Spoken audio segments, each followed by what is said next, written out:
ओम उमा महेश्वराय नमः। आप सभी का हमारे YouTube चैनल पर हार्दिक स्वागत है। आज सावन मास के मंगलवार पर आइए सुने मंगला गौरी व्रत कथा।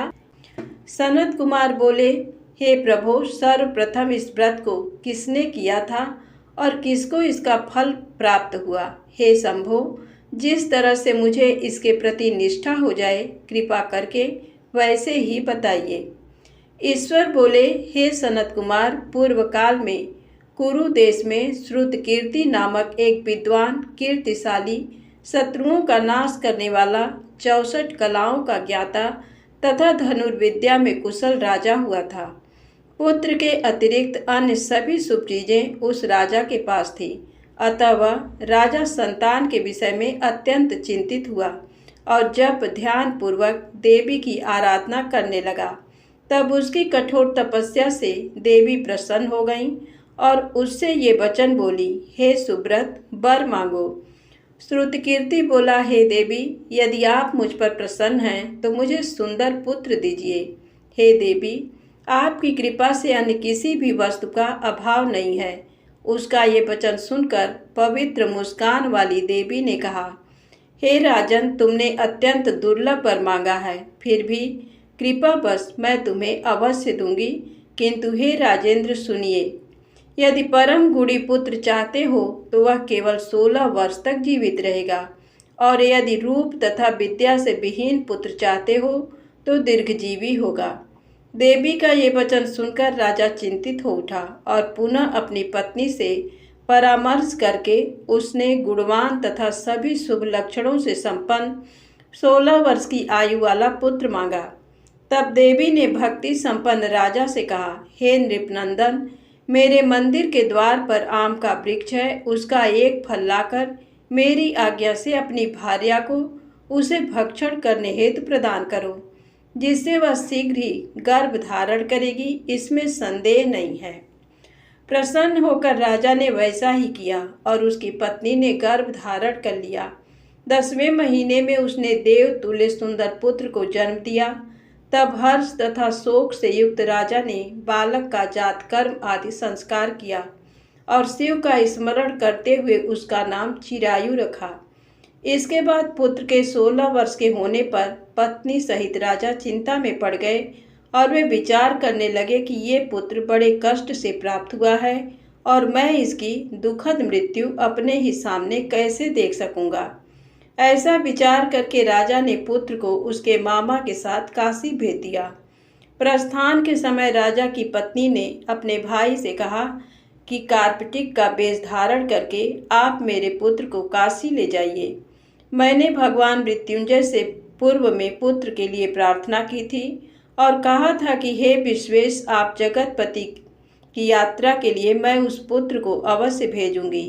अतः आप मेरे पुत्र को आज ही ले जाइए और सावधानी पूर्वक इसकी रक्षा कीजिएगा।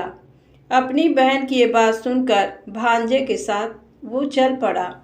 कई दिनों तक चलते चलते वह आनंद नामक नगर में पहुंचा। वहां सभी प्रकार की समृद्धियों से संपन्न वीरसेन नाम वाला राजा रहता था। उस राजा की एक सर्वलक्षण संपन्न युवावस्था प्राप्त मनोहर तथा रूप लावण्यमयी मंगला गौरी नामक कन्या थी। सभी उपमानों को तुच्छ करके सौंदर्य अभिवृद्धि को प्राप्त वह कन्या किसी समय सखियों के साथ नगर के उपवन में क्रीड़ा करने के लिए गई हुई थी। उसी समय वह चिरायु तथा उसका मामा, वे दोनों भी वहां पहुंच गए और उन कन्याओं को देखने की लालसा से वहीं विश्राम करने लगे। इसी बीच विनोद पूर्वक क्रीड़ा करती हुई उन कन्याओं में से किसी एक ने कुपित होकर राजकुमारी को राणा ये कुवचन कह दिया। तब उस अशुभ वचन को सुनकर राजकुमारी ने कहा, तुम अनुचित बात क्यों बोल रही हो? मेरे कुल में तो इस प्रकार की कोई नहीं है। मंगला गौरी की कृपा से तथा उनके व्रत के प्रभाव से विवाह के समय जिसके सर पर मेरे हाथ से अक्षत पड़ेंगे, हे सखी, वह यदि अल्प आयु वाला होगा तो भी चिरंजीवी हो जाएगा। इसके बाद वह सभी कन्याएं अपने अपने घर चली गईं। उसी दिन राजकुमारी का विवाह था। बाहलीक देश के दृढ़धर्मा नामक राजा के सुकेतु नाम वाले पुत्र के साथ उसका विवाह निश्चित किया गया था। वह सुकेतु विद्याहीन, कुरूप तथा बहरा था। तब सुकेतु के साथ आए हुए उन लोगों ने विचार किया कि इस समय कोई दूसरा श्रेष्ठ वर ले जाना चाहिए और विवाह संपन्न हो जाने के बाद वहां सुकेतु पहुंच जाए। उन लोगों ने चिरायु के मामा के पास जाकर याचना की कि आप इस बालक को हमें दे दीजिए, जिससे हमारा कार्य सिद्ध हो जाए। इस पृथ्वी पर परोपकार के समान दूसरा कोई धर्म नहीं है। उनकी बात सुनकर चिरायु का मामा मन ही मन बहुत प्रसन्न हुआ, क्योंकि इसने उपवन में पहले ही कन्या मंगला गौरी की बात सुन ली थी। फिर भी उसने एक बार कहा कि आप लोग इसे किस लिए मांग रहे हैं। कार्य की सिद्धि हेतु वस्त्र, अलंकार आदि मांगे जाते हैं, वर तो कहीं भी नहीं मांगा जाता। तथापि आप लोगों का सम्मान रखने के लिए मैं इसे दे रहा हूँ। इसके बाद चिरायु को वहां ले जाकर उन लोगों ने विवाह संपन्न कराया। सप्तपदी आदि के हो जाने पर रात्रि में शिव पार्वती की प्रतिमा के समक्ष उस चिरायु ने हर्ष युक्त होकर मंगला गौरी के साथ शयन किया। उसी दिन चिरायु के 16 वर्ष पूर्ण हो चुके थे और अर्धरात्रि में साक्षात काल सर्प रूप में वहां आ गया। इसी बीच संयोगवश राजकुमारी जाग गई। उसने उस महासर्प को वहां देखा और वह भय से व्याकुल होकर कांपने लगी। तभी उस कन्या ने धैर्य धारण 16 उपचारों से सर्प की पूजा की और पीने के लिए उसे दूध दिया। उसने दीनता भरी वाणी में उस सर्प की प्रार्थना तथा स्तुति की। मंगला गौरी प्रार्थना करने लगी कि मैं उत्तम व्रत को करूंगी, जिससे मेरे पति जीवित रहें। ये जिस तरह से चिरकाल तक जीवित रहें, आप वैसा कीजिए। इतने में सर्प वहां स्थित एक कमंडल में प्रवेश कर गया और उस मंगला गौरी ने अपनी कंचुकी से उस कमंडल का मुंह बांध दिया। इसी बीच उसका पति अंगड़ाई लेकर जाग गया और अपनी पत्नी से बोला, हे प्रिय, मुझे भूख लगी है। तब वह अपनी माता के पास जाकर खीर, लड्डू आदि ले आई और उसके द्वारा दिए भोज्य पदार्थ को उसने प्रसन्न मन होकर खाया। भोजन के पश्चात हाथ धोते समय उसके हाथ से अंगूठी गिर पड़ी। तांबूल खाकर वह पुनः सो गया। इसके बाद मंगला गौरी कमंडल को फेंकने के लिए जाने लगी। विधि की कैसी गति है कि उस कमंडल में से बाहर की ओर जगमग करती हुई हार कांति को देखकर वह आश्चर्यचकित हो गई। घट में स्थित उस हार को उसने अपने कंठ में धारण कर लिया। इसके बाद कुछ रात शेष रहते ही चिरायु का मामा आकर उसे ले गया। इसके बाद वर पक्ष के लोग सुकेतु को वहां ले आए। उसे देख मंगला गौरी ने कहा कि ये मेरा पति नहीं है। तब उन सभी ने उससे कहा, हे सुबे, तुम ये क्या बोल रही हो? यहाँ तुम्हारा कोई परिचायक हो तो उसे हम लोगों को बताओ। मंगला गौरी बोली, जिसने रात्रि में 9 रत्नों से बनी अंगूठी दी है, उसकी अंगुली में इसे डालकर परिचायक निशानी देख लें। मेरे पति ने रात्रि में मुझे जो हार दिया था, उसके रत्नों का समुदाय कैसा है, इस बात को ये बताएं। ये तो कोई अन्य ही है। इसके अतिरिक्त रात्रि में आम सींचते समय उनका पैर कुमकुम से लिप्त हो गया था। वह मेरी जांघ पर अब भी विद्यमान है। उसे आप लोग शीघ्र देख लें। साथ ही रात में परस्पर भाषण तथा भोजन आदि जो कुछ किया गया था, उसे भी ये बता दें। तब ये निश्चय ही मेरे पति हैं। इस प्रकार उसका वचन सुनकर सभी ठीक है कहने लगे। किंतु जब एक भी बात न मिली, तब सभी ने सुकेतु को उसका पति होने से निषिद्ध कर दिया और वर पक्ष वाले जिस तरह से आए थे उसी तरह से चले गए। उसके बाद अपने वंश को बढ़ाने वाले महान यश से संपन्न तथा परम मनस्वी मंगला गौरी के पिता ने अन्न पान आदि का सत्र चलाया। उन्होंने वर पक्ष का वृत्तांत कानों कान सुन लिया कि स्वरूप से कुरूप होने के कारण लोगों के द्वारा किसी अन्य को वर के रूप में आदर पूर्वक लाया गया था। तब उन्होंने अपनी कन्या को पर्दे के भीतर बिठा दिया। उसके बाद 1 वर्ष बीतने पर यात्रा करके चिरायु अपने मामा के साथ ये देखने आया कि विवाह के बाद वहाँ क्या हुआ। तब उसे गवाक्ष के भीतर से देखकर वह मंगला गौरी अत्यंत प्रसन्न हुई और माता पिता से बोली कि मेरे पति आ गए हैं। राजा ने अपने सुहित जनों को बुलाकर पूर्व में कहे गए सभी परिचायकों को निशानी को देखकर मंद मुस्कान वाली अपनी कन्या चिरायु को सौंप दी। राजा ने शिष्ट जनों को साथ लेकर विवाह का उत्सव कराया।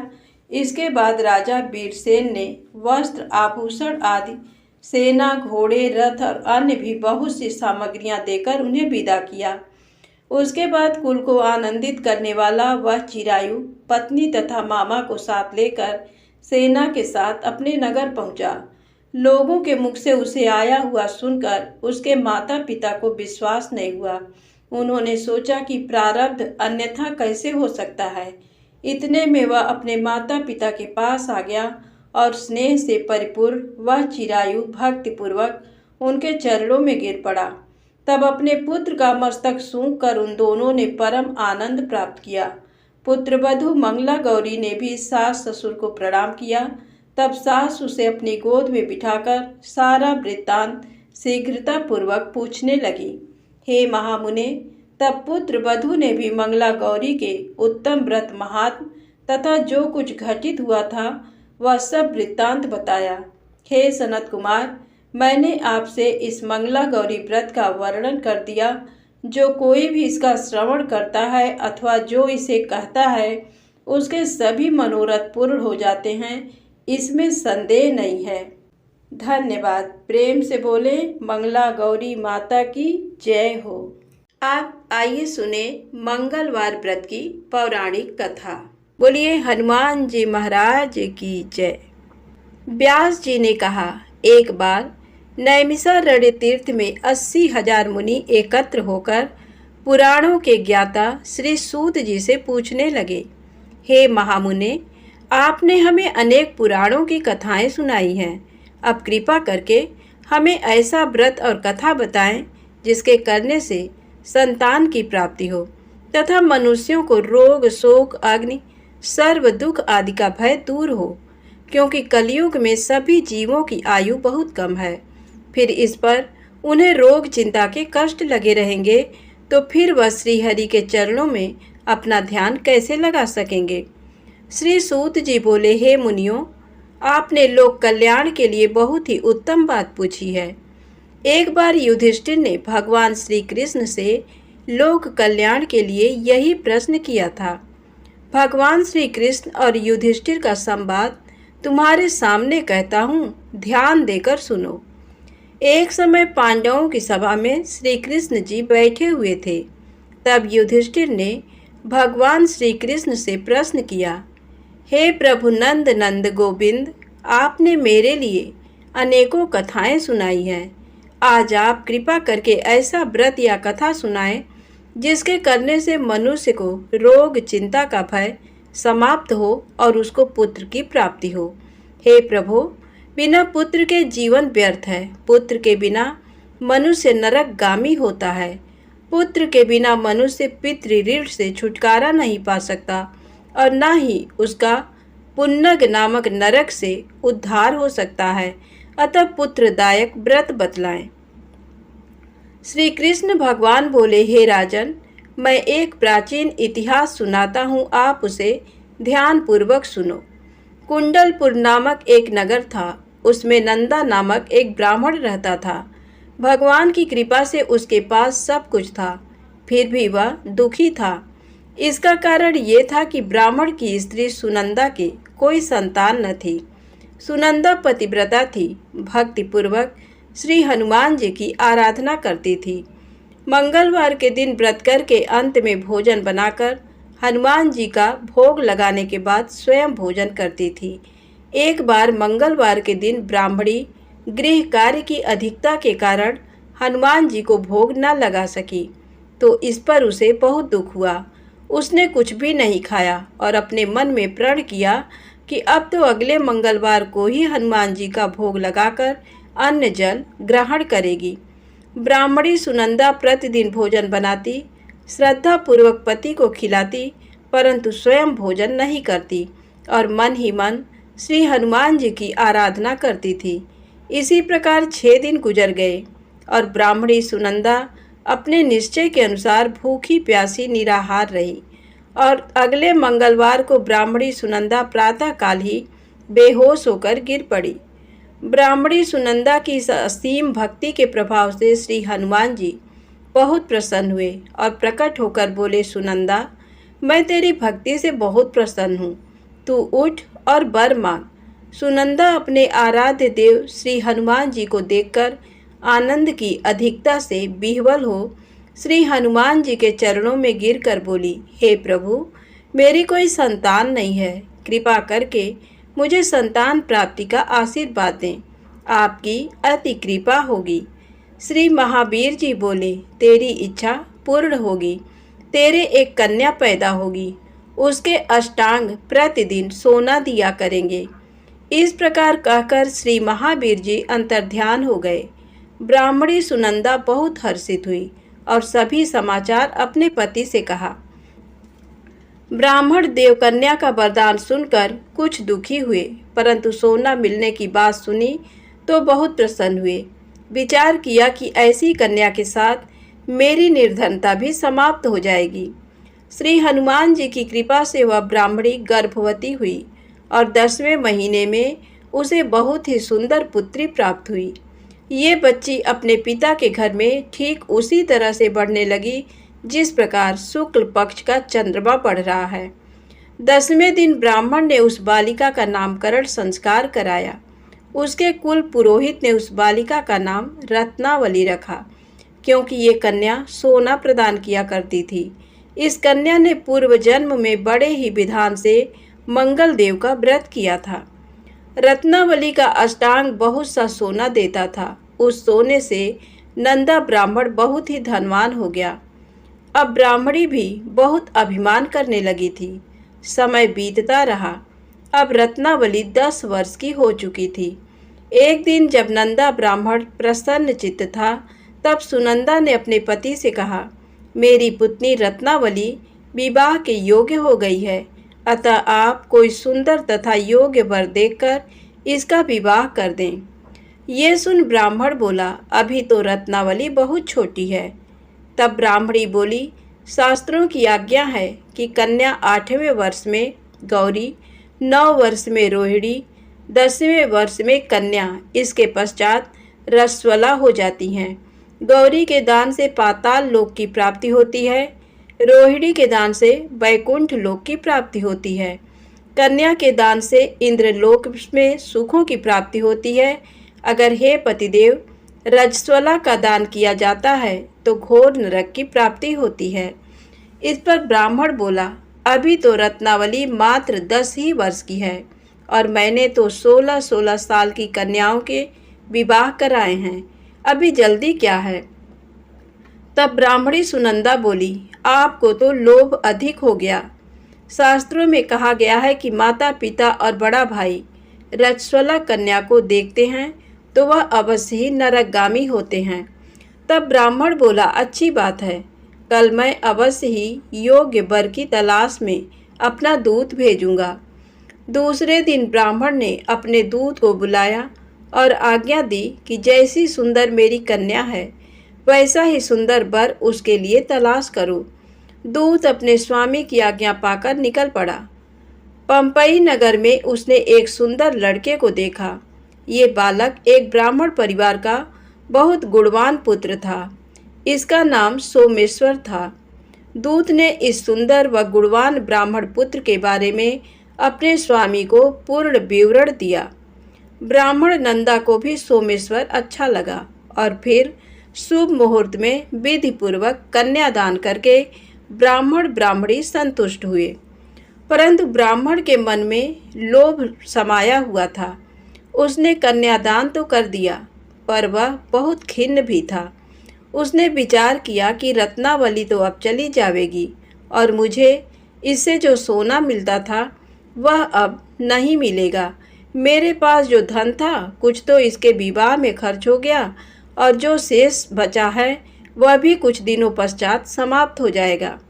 मैंने तो इसका विवाह करके बहुत बड़ी भूल कर दी है। अब कोई ऐसा उपाय हो कि रत्नावली मेरे घर में ही बनी रहे, अपनी ससुराल ना जाए।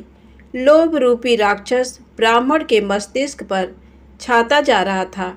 रात भर अपनी सैया पर बेचैनी से करवटें बदलते बदलते उसने एक बहुत ही क्रूर निर्णय लिया। उसने विचार किया कि जब रत्नावली को लेकर उसका पति सोमेश्वर अपने घर के लिए जाएगा तो वह मार्ग में छिपकर सोमेश्वर का वध कर देगा और अपनी लड़की को अपने घर ले आएगा, जिससे नियमित रूप से उसे सोना भी मिलता रहेगा और समाज का कोई मनुष्य उसे दोष भी नहीं दे सकेगा। प्रातः काल हुआ तो नंदा और सुनंदा ने अपने जमाई तथा लड़की को बहुत सारा धन देकर विदा किया। सोमेश्वर अपनी पत्नी रत्नावली को लेकर ससुराल से अपने घर की तरफ चल दिया। ब्राह्मण नंदा महालोभ के वशीभूत हो अपनी मति खो चुका था। पाप पुण्य को उसे विचार ही न रहा। अपने भयानक व क्रूर निर्णय को कार्य रूप देने के लिए उसने अपने दूत को मार्ग में अपने जमाई का वध करने के लिए भेज दिया था, ताकि रत्नावली से प्राप्त होने वाला सोना उसे हमेशा मिलता रहे और वो कभी निर्धन ना हो। ब्राह्मण के दूत ने अपने स्वामी की आज्ञा का पालन करते हुए उसके जमाई सोमेश्वर का मार्ग में ही वध कर दिया। समाचार पाकर ब्राह्मण नंदा मार्ग में पहुंचा और रुदन करती अपनी पुत्री रत्नावली से बोला, हे पुत्री, मार्ग में लुटेरों ने तेरे पति का वध कर दिया है। भगवान की इच्छा के आगे किसी का कोई बस नहीं चलता है। अब तू घर चल, वहाँ पर ही रहकर शेष जीवन व्यतीत करना। जो भाग्य में लिखा है वही होगा। अपने पति की अकाल मृत्यु से रत्नावली बहुत दुखी हुई। करुण क्रंदन व रुदन करते हुए अपने पिता से बोली, हे पिताजी, इस संसार में जिस स्त्री का पति नहीं है उसका जीना व्यर्थ है। मैं अपने पति के साथ ही अपने शरीर को जला दूंगी और सती होकर अपने इस जन्म को, माता पिता के नाम को तथा सास ससुर के यश को सार्थक करूंगी। ब्राह्मण नंदा अपनी पुत्री रत्नावली के वचनों को सुनकर बहुत दुखी हुआ। विचार करने लगा, मैंने व्यर्थ ही जमाई वध का पाप अपने सिर लिया। रत्नावली तो उसके पीछे अपने प्राण तक देने को तैयार है। मेरा तो दोनों तरफ से मरण हो गया। धन तो अब मिलेगा नहीं। जमाई वध के पाप के फलस्वरूप यम यातना भी भुगतनी पड़ेगी। ये सोचकर वह बहुत खिन्न हुआ। सोमेश्वर की चिता बनाई गई। रत्नावली सती होने की इच्छा से अपने पति का सिर अपनी गोद में रखकर चिता में बैठ गई।